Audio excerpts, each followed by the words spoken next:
नमस्कार विद्यार्थी मित्रांनो, आज आपण 8वी स्कॉलरशिप बुद्धिमत्ता या विषयातील घटक पाहणार आहोत. संख्यामालेतील चुकीचे पद ओळखणे.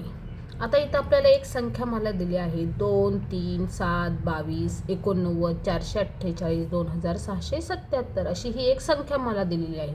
याच्यातलं आपल्याला चुकीचं पद ओळखायचं आहे आणि आपल्याला पर्याय दिलेले आहेत 448, 7, 22 आणि 2677.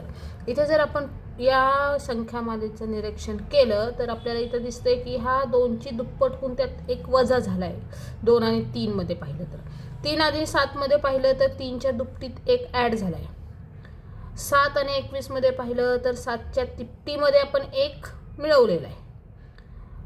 22 आणि 89 मध्ये पाहिलं तर 22च्या चौपटीत एक मिळवलेला आहे. म्हणजे आता आपल्याला इथे आपण काय करूया, 2च्या एक पटीमध्ये जर एक मिळवला आपण तर आपल्याला पुढचं पद मिळते 3.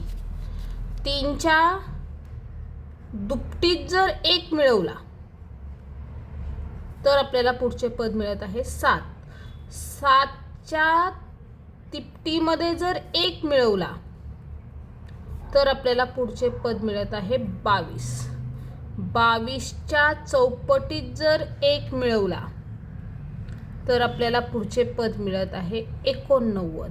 आता 89ची आपल्याला काय करायची, 5 पट करायची आणि 89ची 5 पट किती आली, 9 5 45, 445 आली आणि त्याच्यात जर एक मिळवला तर आपल्याला पुढचं पद मिळते 446. परंतु आपल्याला इथं पुढचे पद दिलेले 448. म्हणजेच आता आपलं चुकीचं पद कोणतं येत आहे तर पर्याय क्रमांक 1 448 हे आपलं चुकीचं पद आहे. 446ला जर आपण 6ने गुणलं तर आपलं येत आहे 2676 आणि त्याच्यात जर एक मिळवला तर 2677. म्हणजे हे शेवटचं पदही आपलं बरोबर आहे.